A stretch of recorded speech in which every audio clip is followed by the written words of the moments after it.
Bem-vindo ao podcast 1844. A apresentação: Washington Araújo.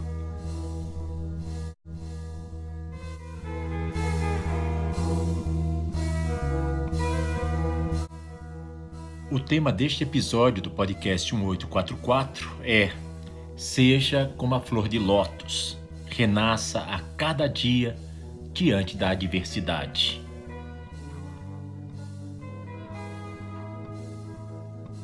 O sábio persa Abdu'l-Bahá disse: toda a humanidade é fruto de uma árvore, flores do mesmo jardim, ondas de um mar. É muito difícil encontrar um país da Ásia onde o lótus não seja considerada sagrada. Ela está bem presente em toda a mitologia oriental, especialmente na cultura indiana, egípcia, chinesa e japonesa, onde a flor do lótus é extremamente admirada e representada em algumas religiões, como o hinduísmo e o budismo. Na doutrina budista, a flor de lótus é sagrada e vista como expansão espiritual, pureza, renascimento e iluminação. Vejamos brevemente algumas das lendas associadas à flor de lótus. Na lenda do budismo, relata-se que quando Siddhartha Gautama, que mais tarde se tornaria Buda, deu os seus primeiros 7 passos na terra, 7 flores de lótus brotaram do chão. Assim, cada passo dele representa um degrau na escada do crescimento espiritual. Os Budas em meditação são representados sentados sob flores de lótus. E a expansão da visão espiritual na meditação, que ele chama de dhyana, está simbolizada pela abertura das pétalas das flores de lótus, que podem estar até totalmente fechadas, semi-abertas ou completamente abertas. Isso vai depender do estágio de desenvolvimento espiritual do crente. Nas lendas egípcias, a flor do lótus é há milênios considerada uma planta sagrada, ainda no Egito Antigo. E é lá que ela é retratada no interior das pirâmides e nos antigos palácios dos faraós. Segundo uma lenda, a flor está relacionada à criação do mundo e ao umbigo de Deus, o deus Vishnu, onde teria nascido uma brilhante flor de lótus e desta teria surgido outra divindade, o Brahma, o criador do cosmo e dos homens. Já uma outra lenda egípcia reza que o deus do sol, Horus, nasceu também de uma flor de lótus. Vejamos agora no hinduísmo. O hinduísmo é a religião que professa a crença no Rig Vedas, no Bhagavad Gita, que é o seu livro sagrado, que é, em tradução para o português, a Sublime Canção. Pois bem, na Índia tem uma pequena lenda contando a história de sua criação. Um dia, reuniram-se para uma conversa à beira de um lago tranquilo, cercado por belas e frondosas árvores e coloridas flores, 4 irmãos lendários. Eram eles o fogo, a terra, a água e o ar. Como eram raras as oportunidades de os 4 estarem todos juntos, comentavam como haviam se tornado tão presos aos seus ofícios, aos seus trabalhos, e dispondo de tão pouco tempo livre para encontros familiares. Então a água lembrou aos irmãos que estavam cumprindo a lei divina, e este era um trabalho que deveria lhes trazer o maior dos prazeres, afinal, obedeciam a Deus. Assim, aproveitaram o momento para confraternizar e contar uns aos outros, de forma muito descontraída, o que eles haviam construído e também destruído durante o tempo em que não se encontravam, em que não se viam. Estavam todos muito contentes por servirem à criação e poderem dar a sua contribuição à vida, trabalhando em formas belas e também úteis. Então, se lembraram de como o homem estava sendo ingrato. Construído ele próprio pelo esforço destes irmãos, não dava o devido valor à vida. Os irmãos chegaram a pensar em castigar o homem severamente, deixando de ajudá-lo. Mas, por fim, preferiram pensar em coisas boas e alegres. Antes de se despedir, decidiram deixar uma recordação ao planeta daquele encontro dos quatro, da água, do fogo, do ar e da terra. Eles queriam criar algo que trouxesse em sua essência a contribuição de cada um dos elementos, combinados de tal forma que teriam a mais completa harmonia e a maior expressão da beleza. Sentados à beira do lago, vendo suas próprias imagens nele refletidas, cada um deu sua sugestão e muitas ideias foram trocadas. Até que um deles sugeriu que usassem o próprio lago como um ser vivo que surgisse da água e crescesse em direção ao céu. Pensaram, um vegetal, talvez. Decidiram-se então por uma planta que tivesse suas raízes próximas à terra, que crescesse na água e chegasse até a plenitude do ar. Ofereceram cada um o seu próprio dom. A terra disse: darei o melhor de mim para alimentar suas raízes. A água foi a próxima a falar: fornecerei a linfa, o sangue que corre em meus seios, para trazer-lhe força para o crescimento de sua haste. E eu lhe cercarei com minhas melhores brisas, dando-lhe minha energia e atraindo sua flor. Foi o que disse o ar.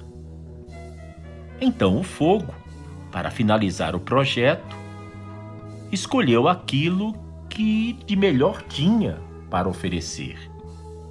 Ofereço o meu calor através do sol, trazendo-lhe a beleza das cores e o impulso do desabrochar.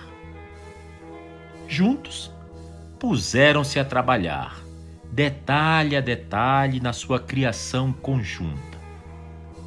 Quando finalizaram sua obra, puderam se despedir em alegria, deixando sobre o lago a beleza da flor que se abria para o sol nascente.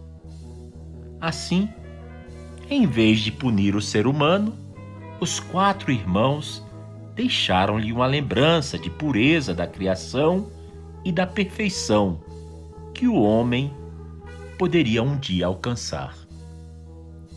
Então os quatro elementos se separaram. A flor de lótus reinou no lago com sua beleza imaculada. Essa é a lenda sobre a origem desta flor incrível, pura e bela. Por mais difíceis que as condições sejam, e mesmo nas mais difíceis e obscuras circunstâncias, ela sempre continuará pura e bela.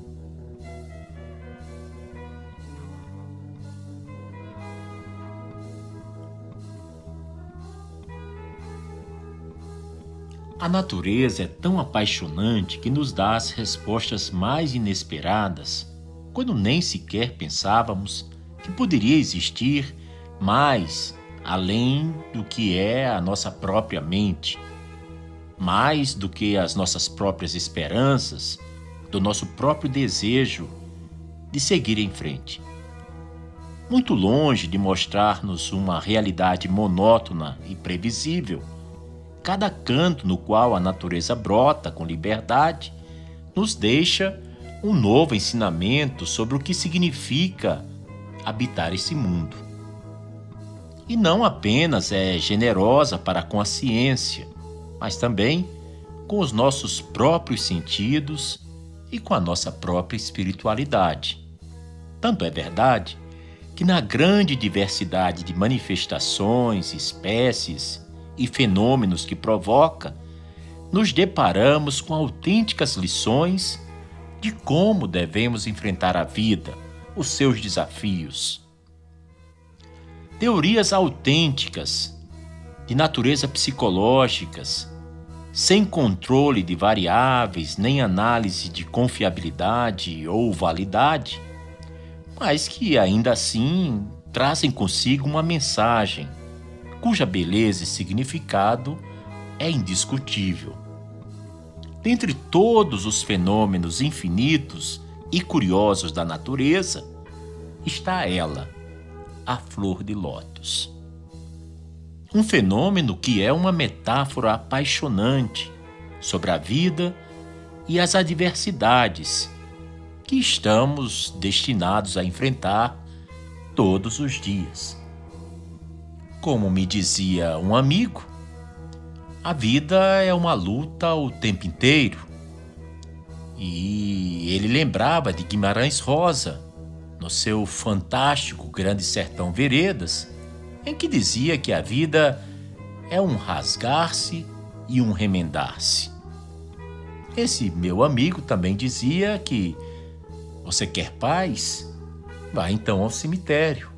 Lá, todos estão em paz.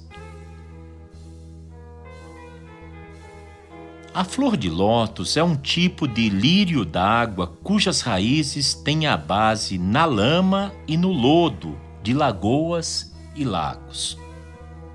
Ela possui a semente com a maior longevidade e resistência. Sua semente pode aguentar até 30 séculos antes de florescer, sem perder a sua fertilidade. A flor de lótus é, desde há muitos milênios, um símbolo de pureza e de beleza que pode surgir em um terreno sujo, em uma água impura, em um espaço alagadiço. O fato é que esta bela flor emerge, surge e se nutre de barro, em pântanos ou lugares muito aguados, muito alagados. E quando ela floresce, ela se sobressai acima do lodo.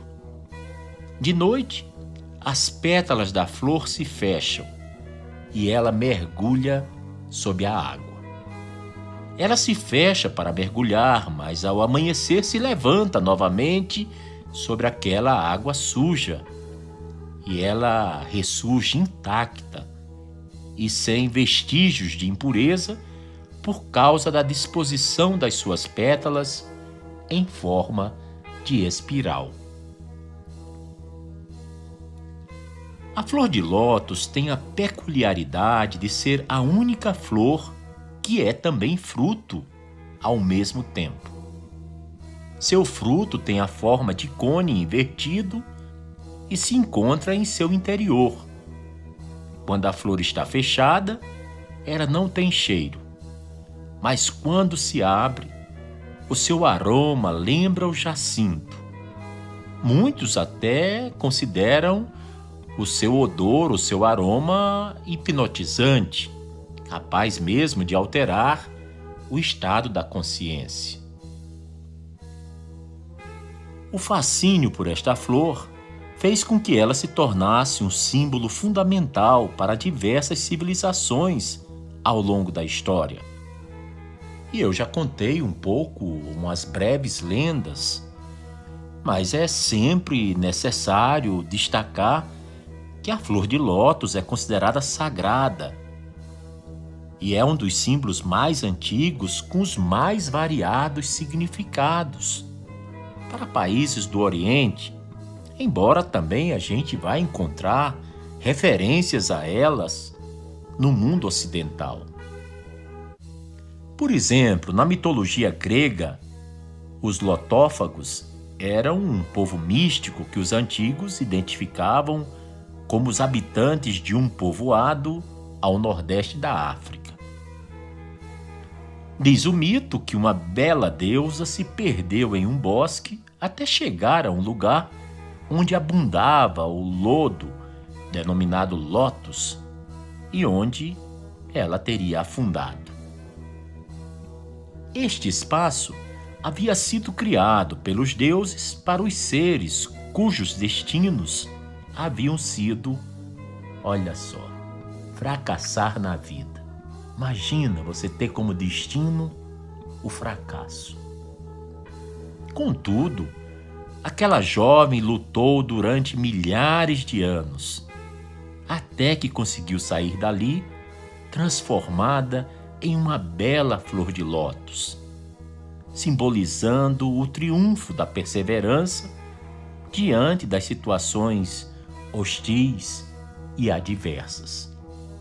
Como vimos na tradição budista, o lótus serve como assento ou trono para o Buda e indica um nascimento divino. Já no mundo cristão, a flor de lótus é o lírio branco, que significa tanto fertilidade quanto pureza. Tradicionalmente, o arcanjo Gabriel leva para a Virgem Maria o lírio da Anunciação.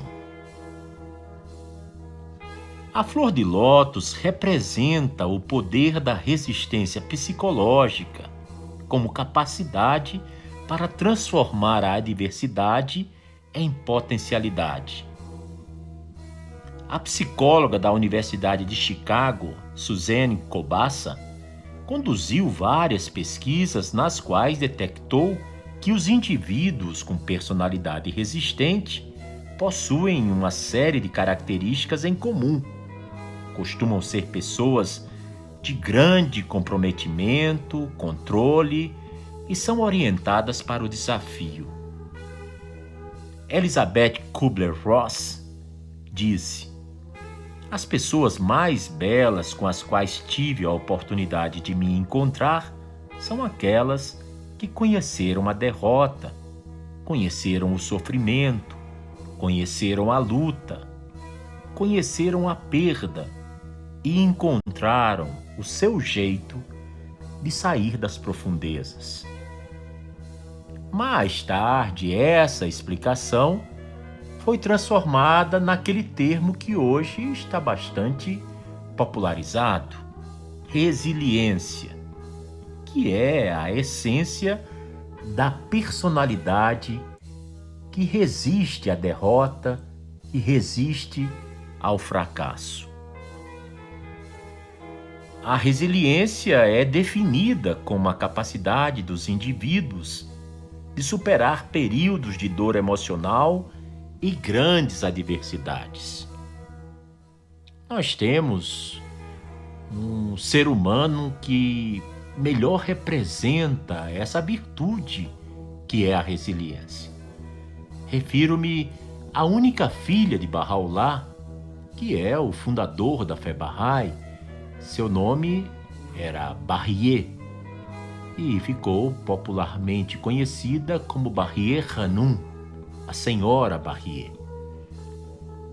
Bahiye Hanum, ela era de aparência franzina, muito frágil e muito delicada, mas era também a personificação da pureza e da santidade.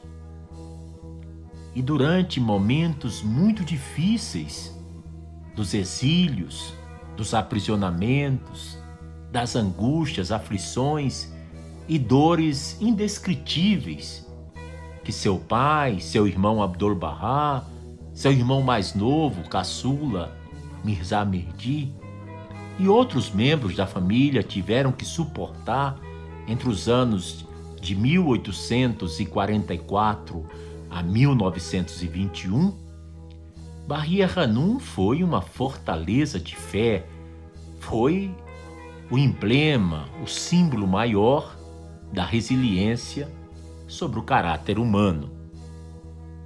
A flor de lótus implica uma metáfora maravilhosa de como existem pessoas capazes de dobrar a dor e desdobrá-la posteriormente na forma de serenidade, autocontrole, perseverança, amor e fé. Ela, como vimos, é venerada em muitos lugares, e eu já mencionei Índia, China, Japão, Egito, porque sempre ela esteve associada à criação, à fertilidade, mas principalmente à pureza. Isso porque uma flor tão bela, tão delicada, ficar boiando sob a superfície de um pântano, de um lugar cheio de lodo, sujo, de mau odor, em meio a águas turvas e estagnadas, é algo que chama mesmo a atenção. Além disso, ela representa a beleza e o distanciamento, pois ela cresce sem se sujar, sem se deixar contaminar nas águas que a envolvem. Ora, a raiz da flor de lótus está fincada na lama, o seu caule está na água e a sua flor está aberta diante dos raios do sol. Na crença hindu, eu não poderia deixar de mencionar isso, a flor de lótus simboliza a beleza interior, viver no mundo sem se ligar com aquilo que o rodeia.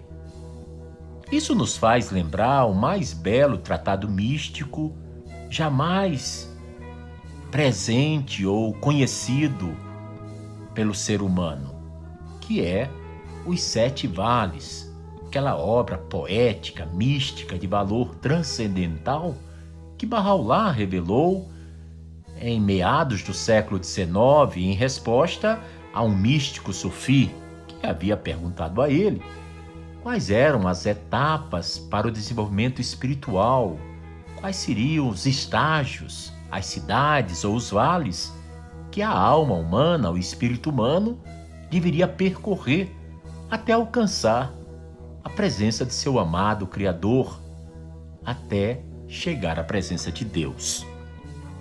Pois bem, é bastante importante que nós possamos lembrar o significado que ela tem no Egito, por ser uma flor tão fora do contexto das flores. É algo realmente atípico, porque ela simboliza no Egito a origem da manifestação, ou seja, o nascimento e o renascimento, uma vez que a flor de lótus abre e fecha de acordo com o movimento solar. E ainda mais, ela está relacionada, segundo os egípcios antigos, com os deuses Nefertem e Re. Vale lembrar que o lótus azul era venerado pelos faraós do Egito por possuir características sagradas e mágicas, associadas novamente ao renascimento. O significado da flor, por mais que a gente fale, ainda parece pouco, porque é tão cheia de mistérios, de beleza, de sabedoria. É um simbolismo riquíssimo. E isso tudo começa nas suas raízes, literalmente. Ela é um tipo de lírio d'água. Se as suas raízes estão bem fincadas no meio da lama, e do lodo das lagoas e dos lagos, fato é que o lótus vai subindo à superfície para florescer com notável beleza. O simbolismo está especialmente nessa capacidade de enfrentar a escuridão e florescer tão limpa, tão bonita e tão especial para tantas pessoas. Alguns episódios atrás do podcast 1844, nós falamos sobre a sombra, que é um conceito do psicólogo Carl Gustav Jung, que mostra que todos nós temos um lado que é luz e temos um lado que é sombra, que essa luz produz a sombra.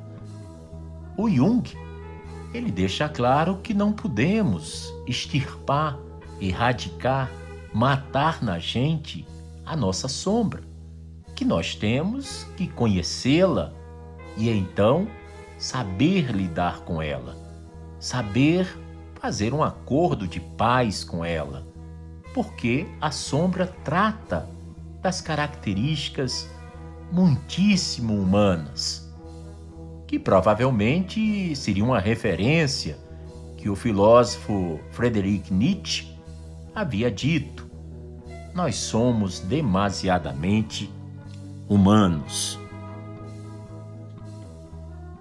Ela também é a única planta que regula o seu calor interno, mantendo-o por volta dos 35 graus. Isso quer dizer que ela tem a mesma temperatura do corpo humano. Outra de suas características peculiares são as suas sementes.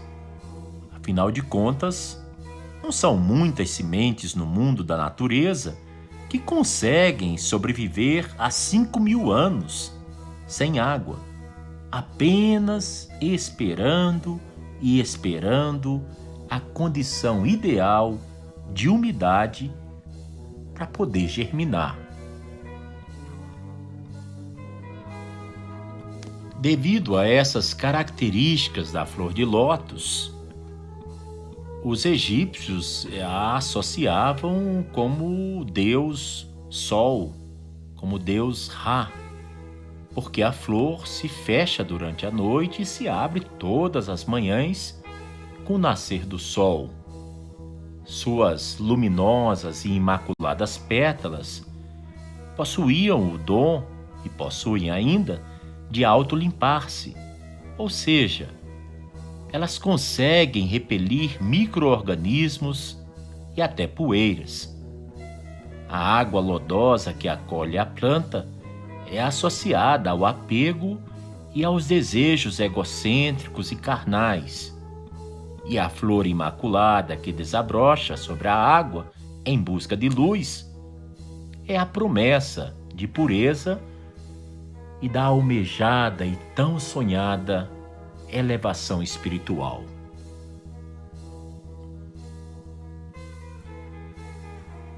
As flores de lótus formam um ciclo interminável e perene.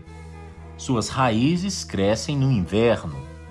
Os brotos florescem durante a primavera. No verão, as belas flores desabrocham. E no outono, as flores secam, porém não caem.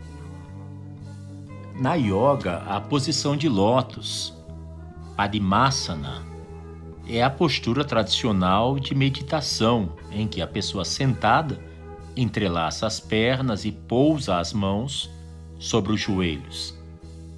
É uma flor também muito usada em tatuagens, com diferentes significados associados a cada cor da flor. Podem representar sabedoria, conhecimento, pureza, amor e outros sentimentos ligados ao coração. Para muitas pessoas, o significado da flor do lótus é determinação e perseverança, apesar dos problemas, dificuldades e adversidades. É um poderoso lembrete para sempre acreditarmos em nosso potencial, não importa os obstáculos e nem o quão escuro e tenebroso as circunstâncias possam parecer. Nós só temos que confiar em Deus e em nós mesmos e acreditar em nossa própria beleza e bondade. E dessa forma, sem dúvida, floresceremos para a luz, assim como faz a flor de lótus. Muitas vezes, nós só conseguimos enxergar o lado ruim das coisas. Tornamo-nos pessimistas, reclamões. Tudo a gente quer consertar, principalmente se for a vida dos outros. Porém, a gente termina descansando e não querendo lutar para mudar o destino. Ficamos meio que travados. Esquecemos da lição que Abdu'l-Bahá deu. Se uma pessoa tem 10 qualidades e um defeito, olhe apenas as qualidades. E se outra pessoa tem 10 defeitos e apenas uma qualidade, olhe somente para essa única qualidade. O segredo é seguir o exemplo da flor de lótus, que mesmo em meio ao lodo em que vive, não há nada que a impeça de florescer tão bela e formidável.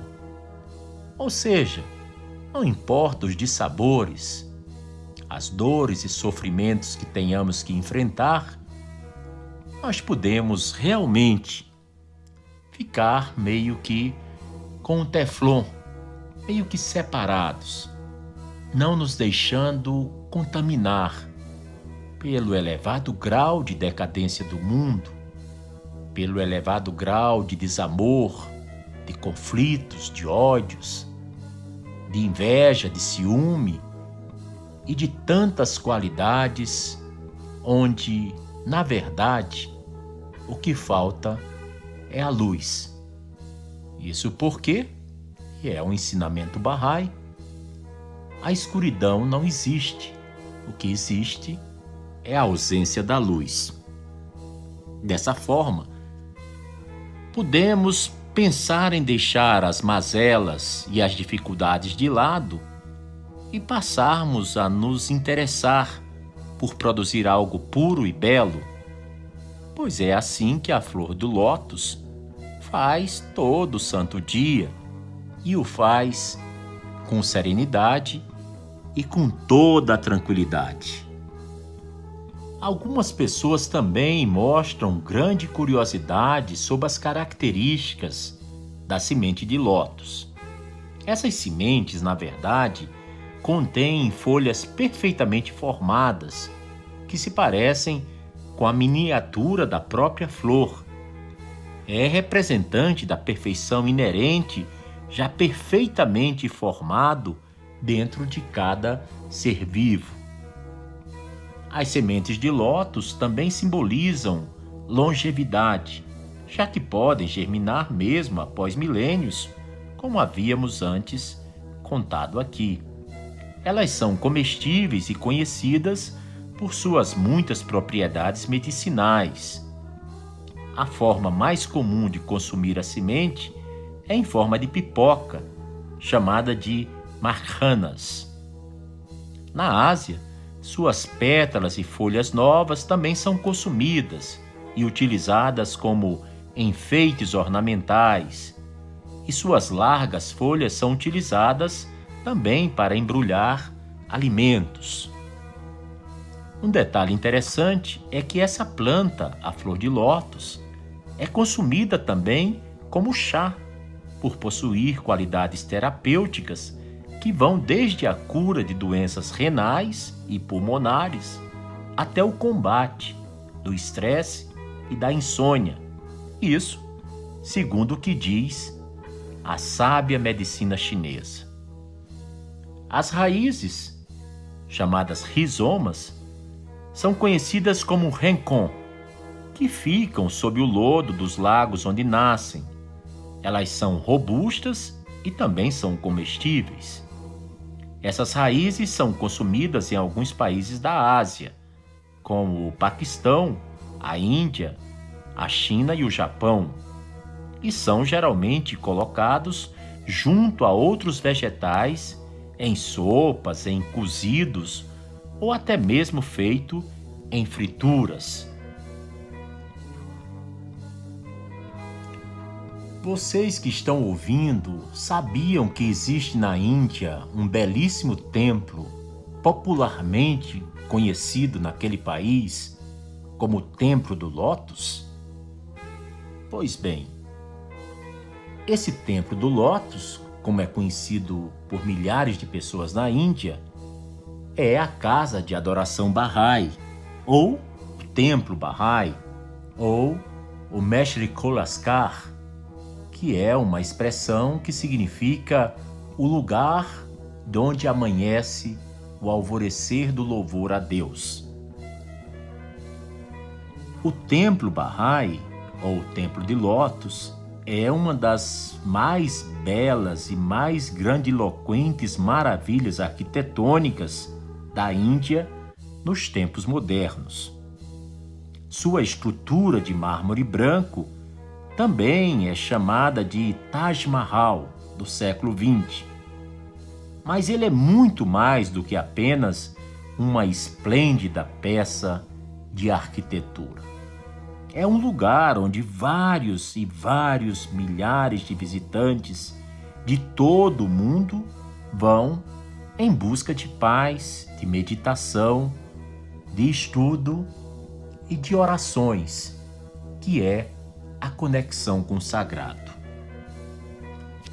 O Templo de Lótus, a casa de adoração Bahá'í, fica localizada na capital da Índia, Nova Delhi, e é já desde 1986, quando foi dedicado a Deus e à humanidade, uma famosa atração turística da cidade.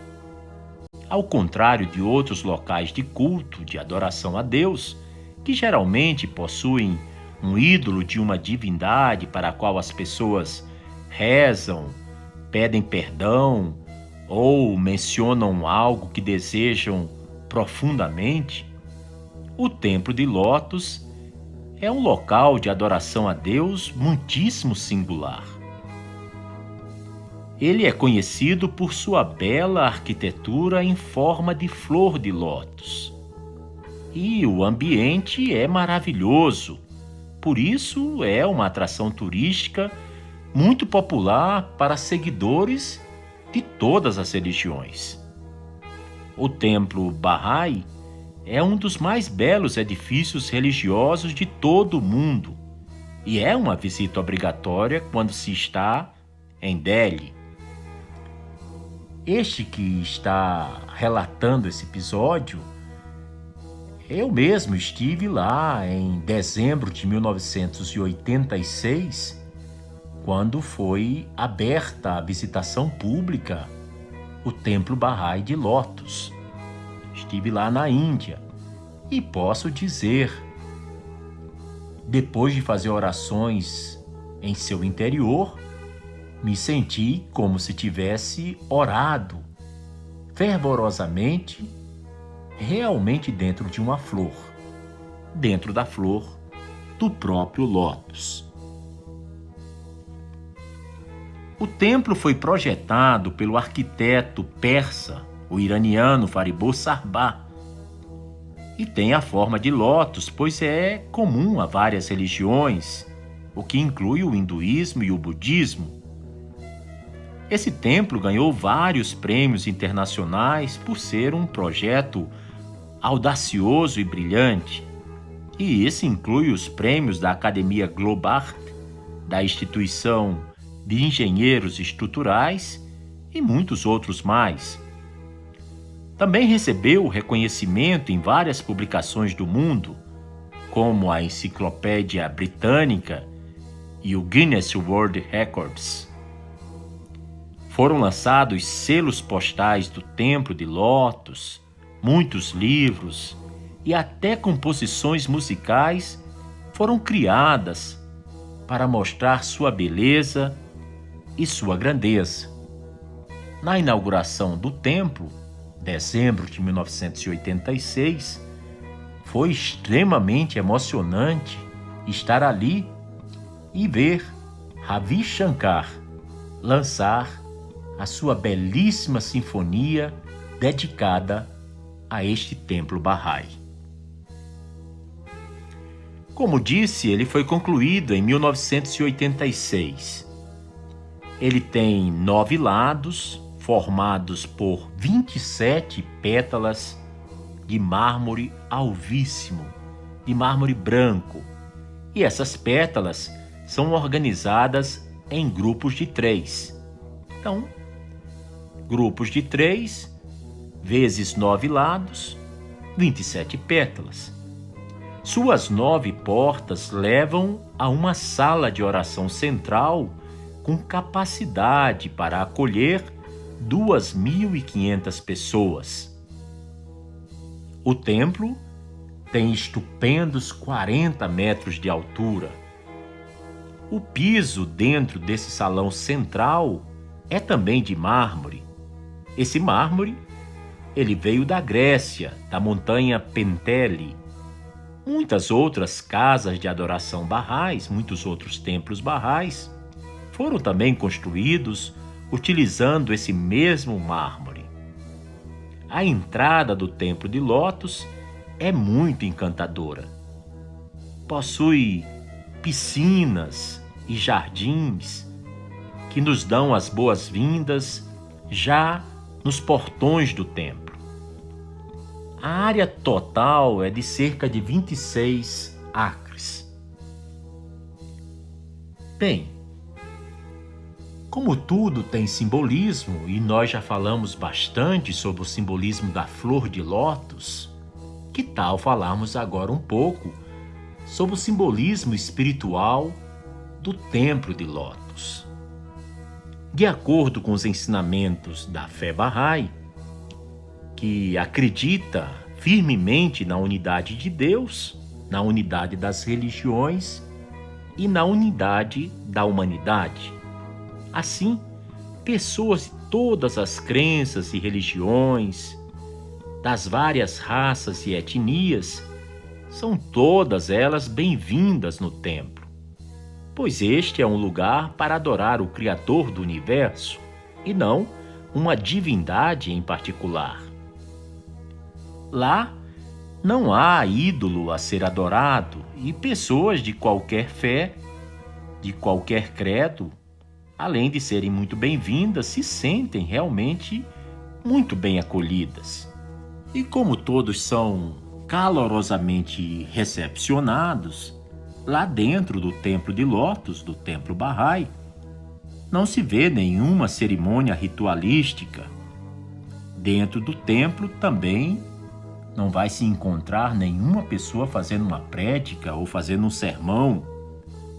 No entanto, você pode entoar ou ler as escrituras sagradas da fé Bahá'í e de outras religiões também, e em qualquer língua ou idioma. Você pode até tocá-las em coros, em corais, mas lá dentro não se pode tocar nenhum instrumento musical.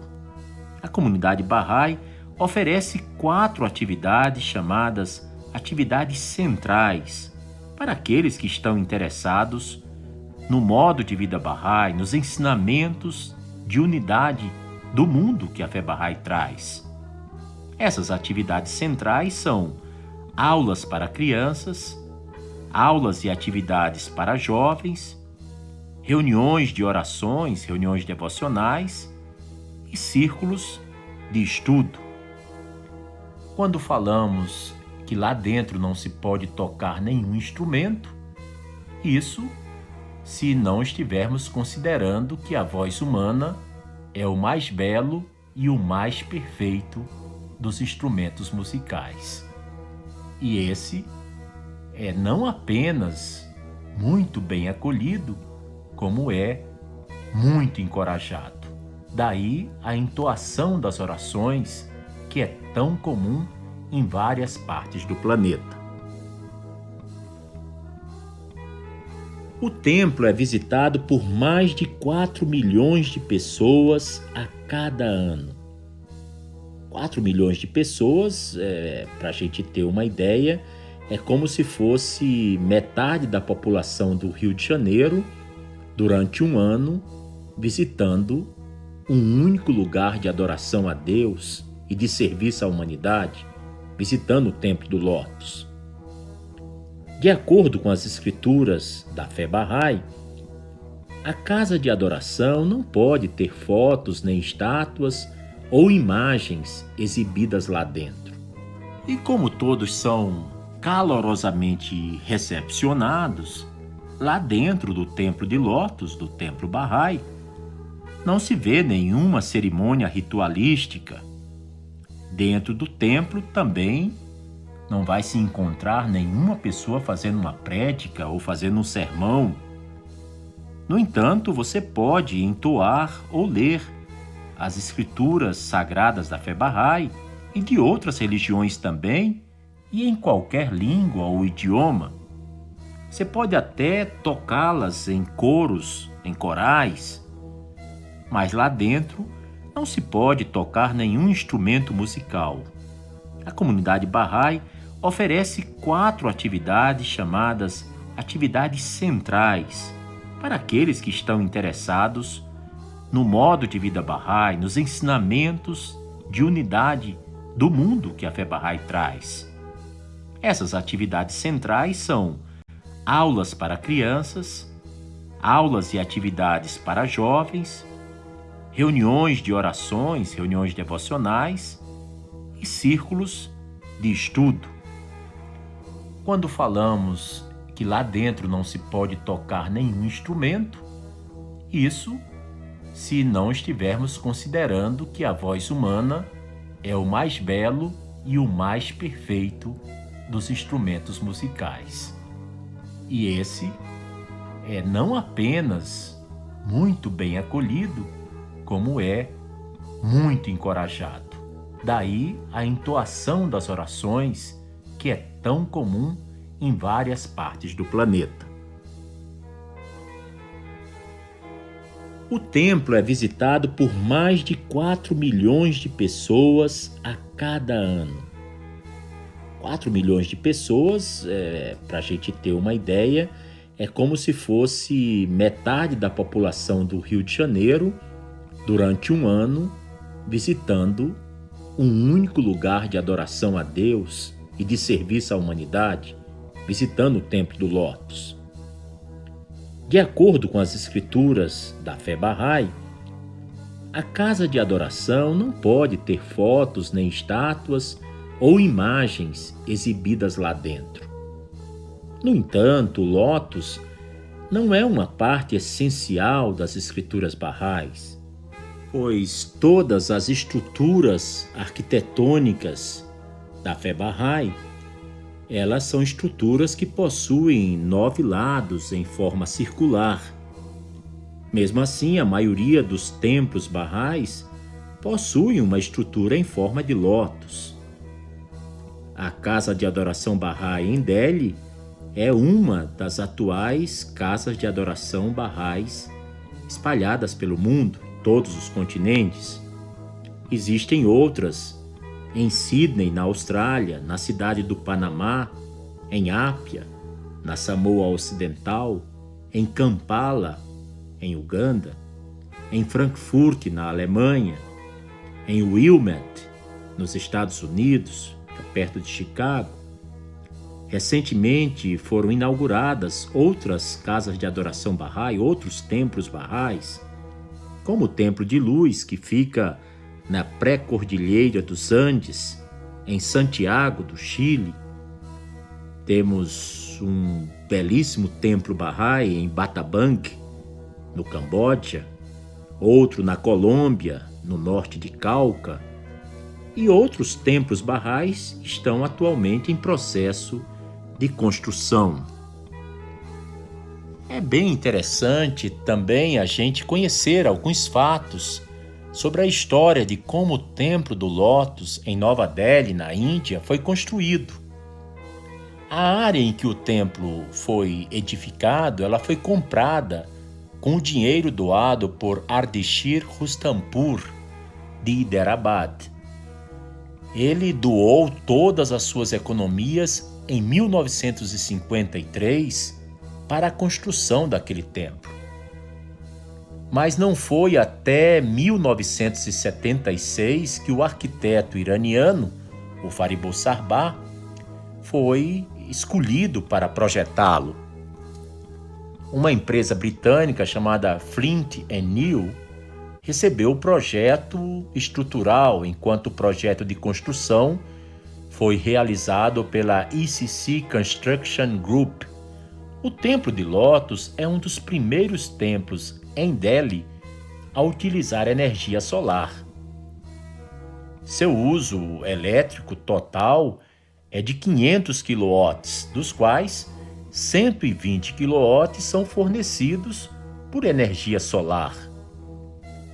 Quando você visita o Templo de Lótus, também pode visitar o Centro Bahá'í de Informações e lá conhecer muitos detalhes da história e dos ensinamentos da fé Bahá'í, na forma de textos, de fotografias, vídeos e filmes, escrituras. Lá também tem uma sala audiovisual e uma biblioteca onde livros religiosos são ali mantidos para os visitantes. Considerei bastante interessante compartilhar com os ouvintes do podcast 1844 trechos das várias entrevistas dadas pelo famoso arquiteto Fariburz Sahba. E essas entrevistas focalizaram principalmente a construção do Templo de Lótus. Então eu vou colocar aqui as perguntas que foram feitas a ele em vários jornais e revistas europeias e das Américas também, alguns jornais indianos, e tentar colocar algumas frases ou algumas breves explicações que ele oferece sobre essa obra. Qualquer um de nós pode entrar na internet, no Google, por exemplo, no Yahoo, e digitar Templo Bahá'í de Lótus. Bahá'í se escreve B-A-H-A-I, Lótus da forma como a gente pronuncia, e vai poder admirar a beleza arquitetônica desse formidável projeto do senhor Fariburz Sahba.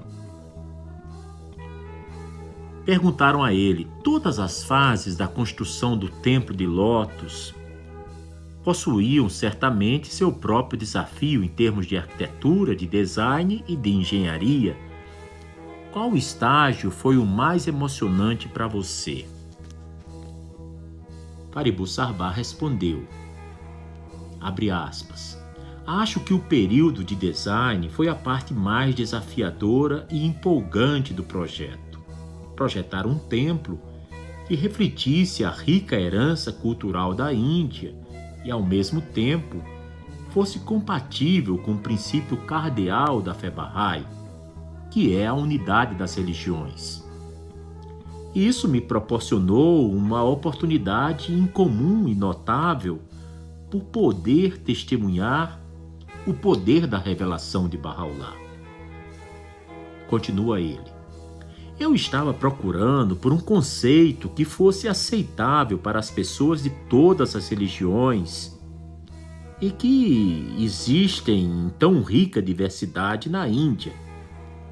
Eu desejava projetar algo novo e único e, ao mesmo tempo, algo que não fosse estranho, mas sim familiar, como é a própria fé Bahá'í. Eu queria algo que pudesse ser amado pelas pessoas de diferentes crenças e religiões. Por um lado, buscaria revelar a simplicidade, a clareza e o frescor da revelação de Baha'u'lláh, além das crenças e conceitos artificiais das muitas seitas divididas. De outro lado, deveria mostrar respeito pelas crenças básicas de todas as religiões do passado e agir como um lembrete constante para os seguidores de cada fé de que os princípios de todas as religiões de Deus são apenas um. As pessoas deveriam encontrar intuitivamente algum tipo de relacionamento com ele em seus corações.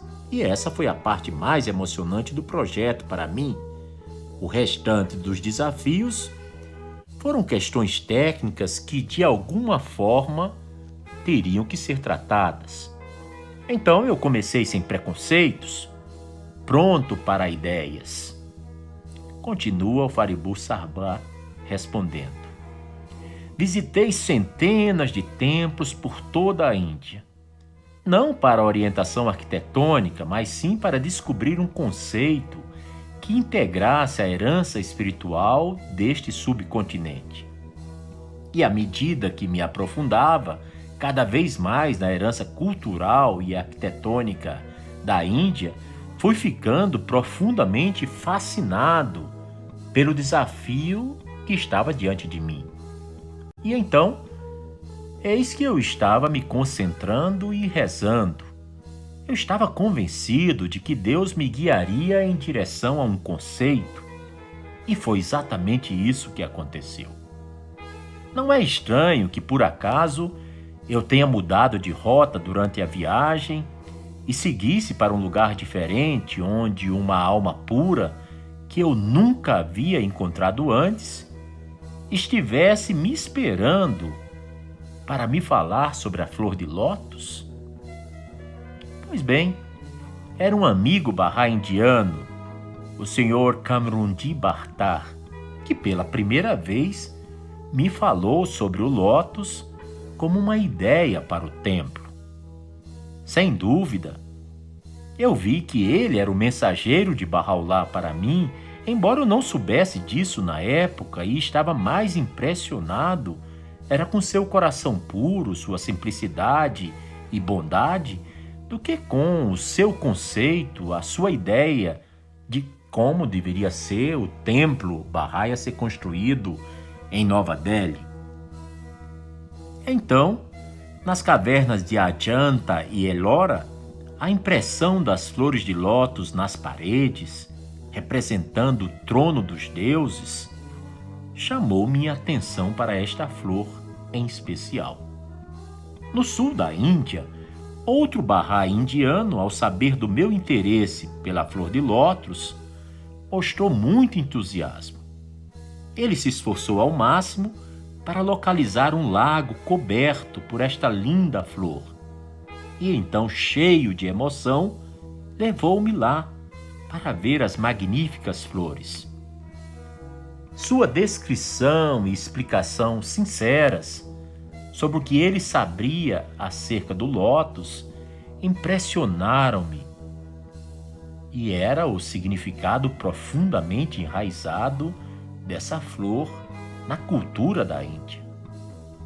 Mais tarde, fui estudar a arte, a cultura e as religiões da Índia a partir de livros que eu havia colecionado ao longo do tempo. O profundo respeito pelo lótus, evocado espontaneamente nos corações indianos de todos os lugares e cidades e vilas, e também o seu apego amoroso a esta flor sagrada, convenceram-me a encerrar minha busca por mais ideias para o design. Minha atenção estava agora focada nesse conceito. No entanto, a questão crítica ainda não havia sido respondida sobre como uma flor poderia ser traduzida em um edifício. Por mais simbólico e formidável, sensacional que seja, esse projeto também pode ser considerado trivial e comum e, consequentemente, vulgar e desprovido de qualquer valor arquitetônico. Pois bem, continua o Sr. Fariburr Sahba. Pois bem, quando recordo minha visita à Índia, estou convencido de que a cada passo as bênçãos de Bahá'u'lláh ajudavam e guiavam esse trabalho. As dificuldades e os problemas foram se resolvendo de formas surpreendentes. Isso não poderia ter sido possível sem as orações da Casa Universal de Justiça, que é o mais alto órgão de administração da fé Bahá'í no mundo. E foram orações que eu havia solicitado humildemente antes de seguir viagem para a Índia. Sem dúvida, foi destinado que o templo fosse construído dessa forma.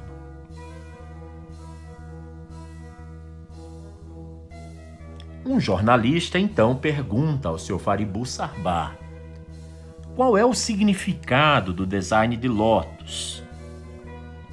E ele responde: em resumo, o lótus representa a manifestação de Deus e também é um símbolo de pureza e ternura. Seu significado está profundamente enraizado nas mentes e nos corações dos indianos. No poema épico Mahabharata, o criador Brahma é descrito como tendo brotado do lótus que cresceu no umbigo do Senhor Vishnu, quando essa divindade estava absorta na meditação.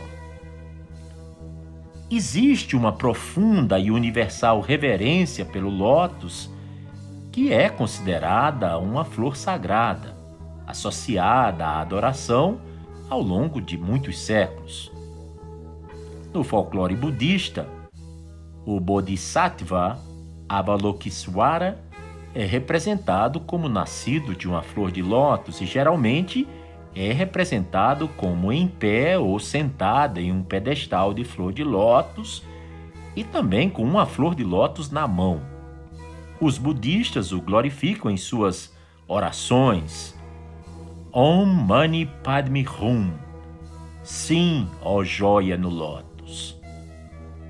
O Senhor Buda diz que você deve ser como uma flor de lótus, que embora viva na água suja, ainda permaneça bonita e imaculada em seus contornos e em sua essência.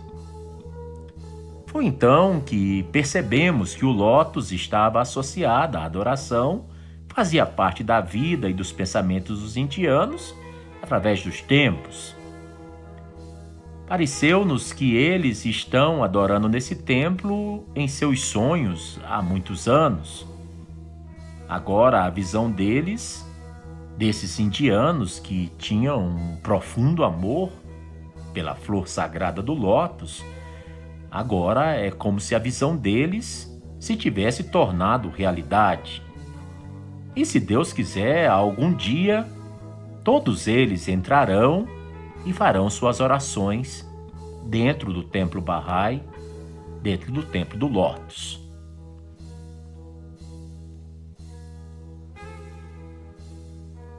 Uma jornalista perguntou: Sr. Faribu Sahbar, o senhor mencionou a importância da água e da luz. Qual é o conceito de iluminação e uso da água no seu projeto arquitetônico? Ele respondeu: toda a superestrutura foi projetada para funcionar como uma claraboia. A cúpula interna é esférica e padronizada, após a parte mais interna da flor de lótus. A luz entra no salão da mesma maneira que passa pelas dobras internas das pétalas de lótus. A cúpula interna, portanto, é como um broto composto por 27 pétalas e filtros de luz através dessas dobras internas, e é difundida por todo o salão. O botão central é mantido por 9 pétalas abertas, cada uma das quais funciona como uma claraboia. As 9 pétalas de entrada completam o design. E disse mais: a iluminação externa é organizada para criar a impressão de que a estrutura do lótus está flutuando sobre a água e não presa, ancorada à sua fundação, mantendo assim a luz focada brilhantemente nas bordas superiores das pétalas. Com relação ao uso da água, disse o Sr. Sarbar, uma olhada no projeto mostrará que as 9 piscinas ao redor do edifício formam o principal elemento do paisagismo. Ao mesmo tempo, eles representam as folhas verdes do lótus flutuando na superfície da água. Além disso, as piscinas e fontes ajudam a resfriar o ar que passa por eles e vai até o corredor. A superestrutura, o pódio e as piscinas foram projetados como um todo integrado e as partes não podem ser separadas do todo.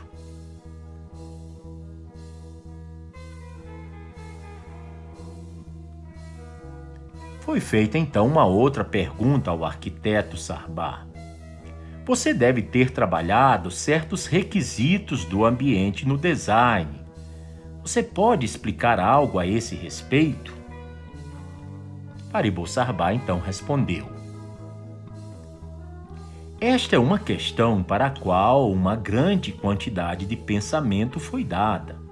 Como o clima em Nova Delhi é muito quente por vários meses ao longo do ano e o grau de umidade varia muito, parecia que a única solução para o problema de ventilação seria o ar-condicionado.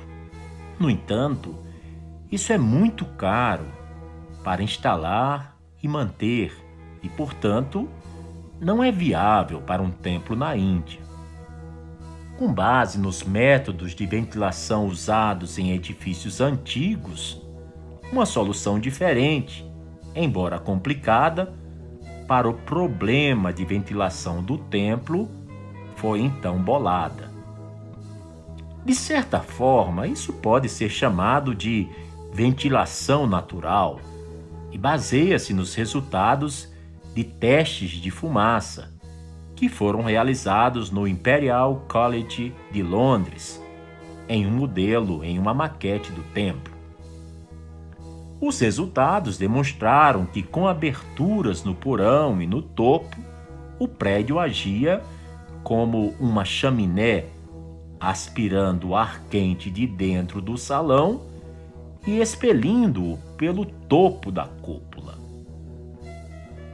Assim, correntes constantes de ar frio que passam pelas piscinas e atravessam o porão fluem para o corredor e saem pela abertura no topo.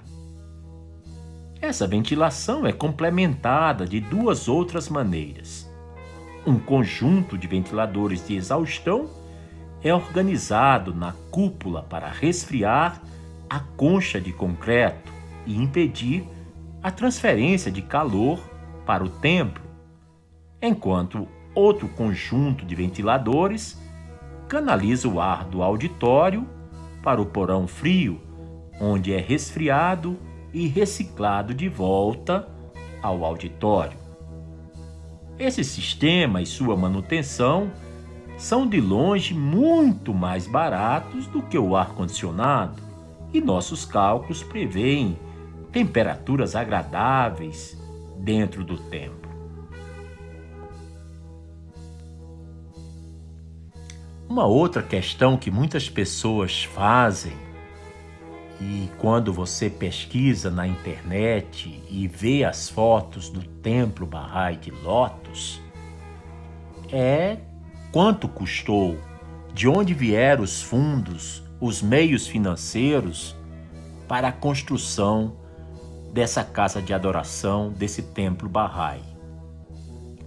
O Sr. Faribu Sarbar recebeu também essa pergunta ao vivo e respondeu o seguinte: é muito importante saber que apenas os Bahá'ís podem contribuir para o custo da construção do templo, e isso é considerado um grande privilégio e uma recompensa para os Bahá'ís.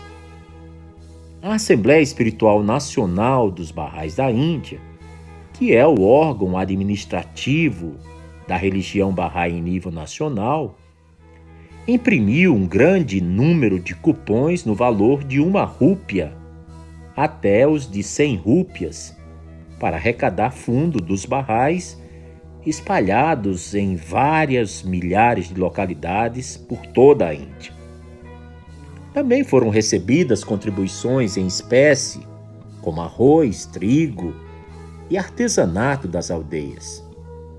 Bahais de todo o mundo também contribuíram para a construção do templo. A quantidade não é o mais importante. O importante é que o número máximo de Bahais pudesse participar da doação. E foi o que aconteceu. Um estudioso indiano que visitou o local me disse: o Taj Mahal foi construído com o poder de um rei, mas você está construindo esse majestoso edifício com o poder do amor. Uma outra pergunta foi dirigida ao arquiteto. Você disse que esta casa de adoração é aberta a todas as pessoas, independentemente de raça, de casta, religião e classe. Isso significa que as pessoas podem praticar suas formas tradicionais de culto aqui, por exemplo. Os hindus cantam seus mantras, os muçulmanos dizem namaz, os cristãos realizam missas, os budistas usam suas rodas de oração e assim por diante? Paribu Sahba respondeu: é importante notar que os Bahais não têm nenhum clero nem ritual e o templo é reservado exclusivamente como um local de adoração a Deus. De acordo com esses princípios, não existem sermões ou rituais realizados em um templo Bahai. Este é um lugar para oração e meditação, o que significa um lugar para comunhão entre o homem e seu Criador, Deus. Todos podem entrar lá e fazer suas orações, mas de forma silenciosa. Também existem serviços públicos organizados regulares, durante os quais recitações ou cantos, entoações de seleções dos livros sagrados de todas as religiões podem acontecer. Um coral canta hinos com o objetivo de inspirar a alma.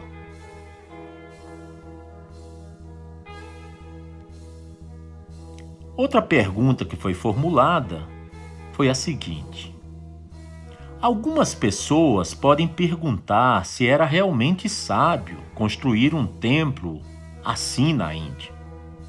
Eles sugerem que o dinheiro deveria ter sido gasto para outros fins de caridade. Qual é o seu comentário, Sr. Paribu Sahba? Então o arquiteto Sahba respondeu: os templos Bahais são construídos com o dinheiro que os Bahais doam voluntariamente. O dinheiro que eles dão para a glória de Deus é uma demonstração de seu amor por ele. Eles acreditam que esse monumento atrairá recompensas divinas e a atmosfera espiritual que ele cria irá inspirar muitas vidas. Se você dedicar um canto de sua casa, talvez uma pequena sala, um quarto, para orações, terá um sentimento completamente diferente sobre essa sala, esse quarto, e qualquer pessoa que entrar nesse local sentirá a natureza espiritual daquele ambiente. E continua o Sr. Sahba respondendo: agora, imagine o significado espiritual deste edifício que foi construído com a participação universal de milhares de pessoas de diferentes raças e origens religiosas, todas unidas em seu propósito de alcançar esse elevado objetivo. É uma concretização real da unidade da humanidade em ação. O Taj Mahal foi construído sobre o fundamento do amor entre duas pessoas. Pode-se dizer que não havia necessidade daquele prédio, pois mesmo sem esse monumento, o amor entre o rei e sua rainha teria sido eterno. No entanto, porque esse túmulo majestoso simbolizava o amor entre o Shah Jahan e Mumtaz Mahal, você logo se sente atraído pelo edifício, por este testemunhar tal amor, mesmo depois de tantos séculos. Agora imagine o impacto do amor criado pelo Templo Bahá'í, pela Casa de Adoração Bahá'í. Aqui, um amor espiritual entre homem e Deus manifesta a fonte eterna de todo o amor. Os templos da Índia são hoje os tesouros mais ricos de sua cultura antiga. Esses templos foram construídos pelo povo a partir de seu amor a Deus.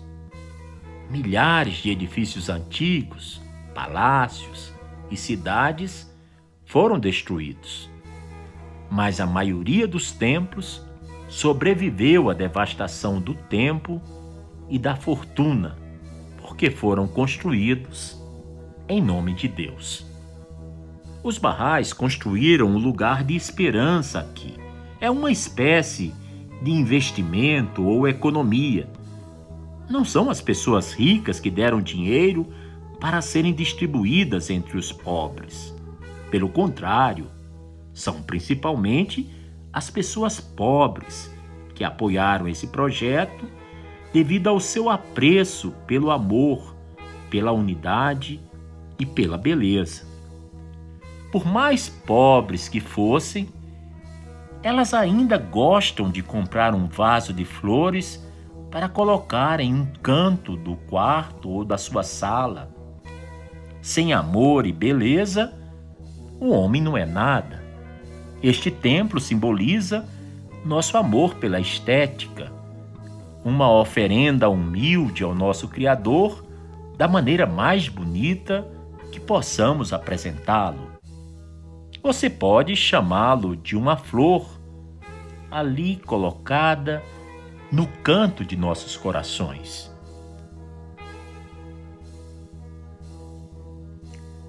Também lhe foi perguntado qual foi o período de construção, e ele respondeu: estimamos que a construção levasse 6 anos. Iniciamos o trabalho em 21 de abril de 1980 e o concluímos em 21 de dezembro de 1986.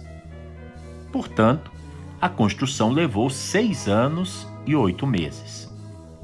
Esses 8 meses adicionais foram necessários porque um trabalho extra foi adicionado ao projeto.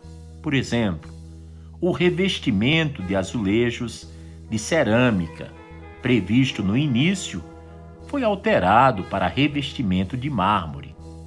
Também ajardinamos os 26 acres de terra, enquanto originalmente tínhamos planejado fazer isso apenas em torno do edifício principal.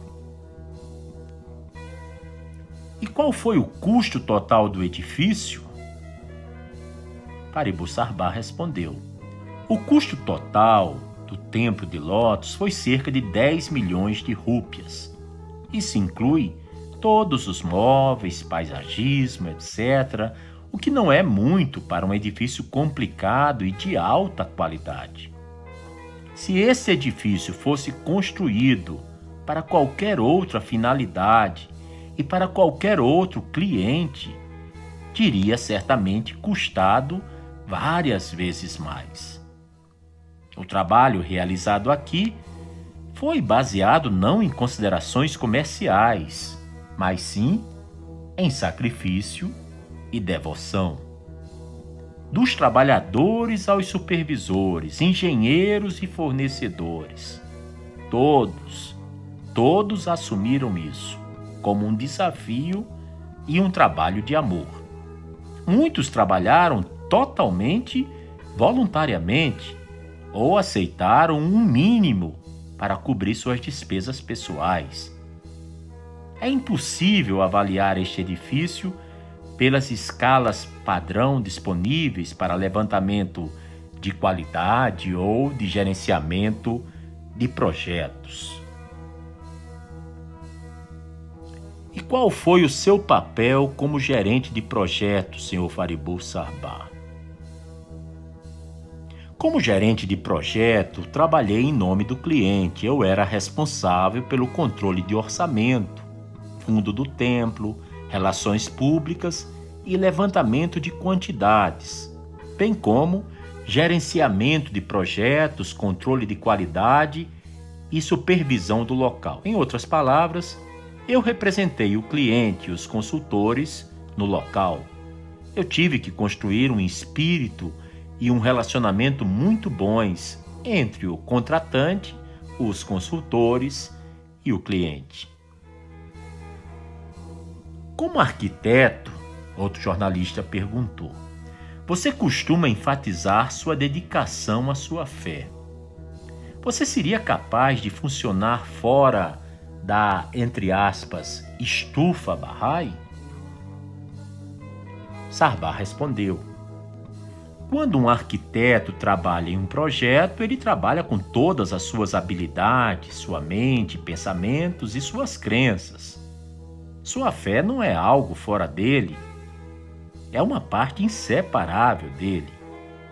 A fé Bahá'í não é apenas um código de leis, de prós e de contras, é um modo de vida. A mente, os pensamentos e a abordagem da vida são todos influenciados por ela. Desse ponto de vista, eu projetei como Bahá'í. Mesmo ao projetar um complexo habitacional ou um centro cultural, meu trabalho é naturalmente inspirado por ele. Isso não significa que minha religião tenha ditado meu design. É importante notar que meu projeto não foi projetado apenas para os Bahá'ís. De fato, meu desafio tem sido projetar um espaço universal para o público, para todos, de todas as religiões, raças ou nacionalidades, mas ao mesmo tempo algo enraizado na cultura e na arquitetura comum do seu lugar. Um arquiteto, continua Faribu Sarbá, um arquiteto deve ter um sentimento e um entendimento das pessoas para quem ele constrói. Considero uma arte compreender a cultura e o modo de vida de diferentes países e as pessoas para quem eu projeto, eu desenho. Adotar as possibilidades técnicas disponíveis no terreno e trabalhar dentro de sua estrutura. Na Índia, minha tarefa era entender o povo indiano, sua cultura, possibilidades tecnológicas e instalações disponíveis no país e então usá-los em proveito do meu projeto. Você projeta e trabalha da maneira que é, usando as suas melhores habilidades em servir a sua arte. O resultado final será visto na maneira como sua arte se comunica com as pessoas. Continua Sarbá. Eu acho que o julgamento do sucesso do seu trabalho é quando você vê que ele realmente funciona. E funciona para as pessoas para quem você trabalhou. Continua respondendo o arquiteto Faribu Sarbá. Em média, cerca de 3,5 milhões de pessoas visitam a Casa de Adoração Bahá'í em Nova Delhi todos os anos. Talvez apenas 1/10 deles sejam Bahá'ís. Os visitantes veem a este lugar como uma casa de adoração, um lugar para orações. Seus comentários refletem que seus corações foram tocados e eles sentem que o templo lhes pertence. Para mim, esse é o sinal de que o templo funciona, como a essência de um templo Bahá'í é a unidade de Deus, a unidade das religiões e a unidade da humanidade. A penúltima pergunta feita ao arquiteto foi a seguinte: uma das questões relevantes da arquitetura hoje é até que ponto ele pode ser considerado como arte. Considerando que o Templo de Lótus é muito artístico, qual a sua posição sobre esse assunto? Bem, considero um elogio que você veja esse projeto como artístico. Sou um arquiteto antiquado que sempre considerou a arquitetura uma arte, e não importa quão prática ou técnica ela venha a se tornar. Em essência, é uma obra de arte que se comunica com seu público. Este, na minha opinião, é o aspecto mais satisfatório dessa profissão. Todas as outras coisas são apenas ferramentas. No Templo de Lótus, muitos desafios técnicos precisaram ser enfrentados, mas fico satisfeito com o fato de que meu projeto conseguiu se comunicar com as pessoas e está aí, pronto para receber pessoas, visitantes, pessoas que venham fazer suas homenagens e suas orações a Deus. Costumava pensar comigo mesmo: o que é que torna o Taj Mahal tão misterioso, tão bonito, tão amado pelas pessoas, que centenas de milhares de indianos, tendo visto várias vezes, ainda continuam a visitar e revisitar este edifício? Cedo, numa manhã chuvosa, continua Faribur Sarbar, fui ver o Taj Mahal. Um dos guias me seguiu, insistindo em oferecer seus serviços. Por um tempo resisti, mas finalmente tive que concordar. Ao ouvi-lo, fiquei impressionado com o fato de essa pessoa, que provavelmente repetiu sua narrativa centenas de vezes, ainda ser capaz de falar sobre o Taj Mahal com tanto amor e tanto entusiasmo, que ele e toda aquela multidão de visitantes se sentiam tão intimamente ligados àquele edifício, como se fosse algo vivo. A narrativa do meu guia não era precisa, mas para mim o verdadeiro significado de suas palavras residia na sensação que elas transmitiam, de que aquele prédio tinha um lugar especial em seu coração e, de certa forma, estava conectado a ele. De muitos pontos de vista, o Taj Mahal pode não ser superior a várias outras estruturas islâmicas daquele período. Como é que essa estrutura, em particular, é mais querida para o coração das pessoas do que todas as outras, atraindo dezenas de visitantes de todas as partes do mundo e da Índia durante todo o ano? E eu me refiro a dezenas de milhares de pessoas. Naquela mesma manhã, enquanto meu guia passava por sua narrativa, percebi que uma obra-prima da arquitetura é reconhecida pela misteriosa conexão, ligação que ela estabelece com nossos corações. Uma conexão que transcende meras considerações arquitetônicas. A popularidade permanente do Taj Mahal reside nisso. Pensei comigo mesmo que só teria sucesso se pudesse projetar algo que se comunicasse, dialogasse com as pessoas e criasse, enfim, esse relacionamento. Essa misteriosa relação entre o artista, sua obra e as pessoas é o fator mais satisfatório na arte da arquitetura. Espero continuar, concluiu Faribur Sarbar, espero continuar a obter projetos que me proporcionem esse tipo de prazer paralelamente aos outros aspectos da minha profissão.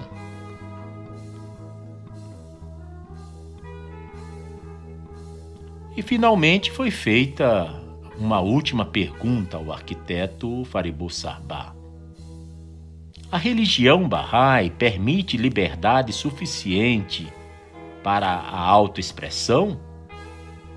E ele respondeu: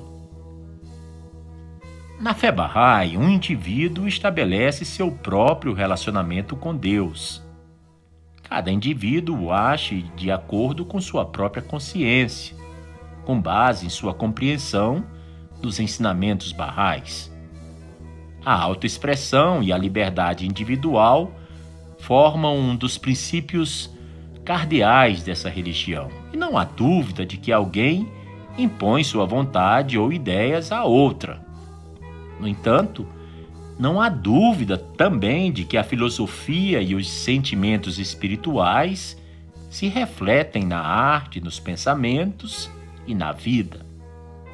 As flores de uma árvore vêm de dentro de uma árvore e não podem ser ligadas a ela de fora. A liberdade individual não significa, no entanto, que você viva apenas para si mesmo. No que você faz, você se expressa em relação aos outros. Embora cada pessoa seja muito importante, os resultados vêm da qualidade do trabalho em equipe. Você também pode perguntar se uma pipa é mais livre sem a sua corda.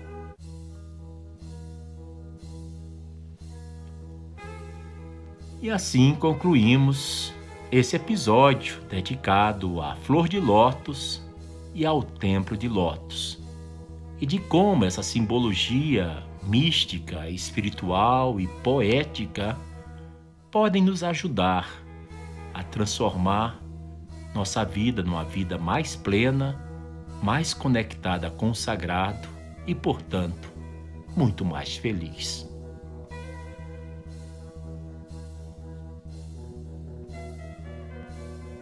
Você acabou de ouvir mais um episódio do podcast 1844.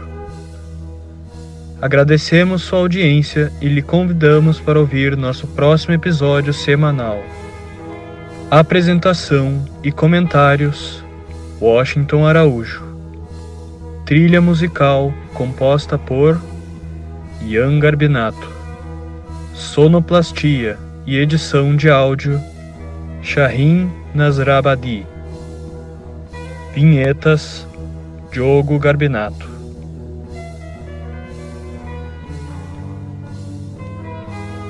Contatos com a produção para comentários e sugestão de temas podem ser feitos através do e-mail podcast1844@gmail.com.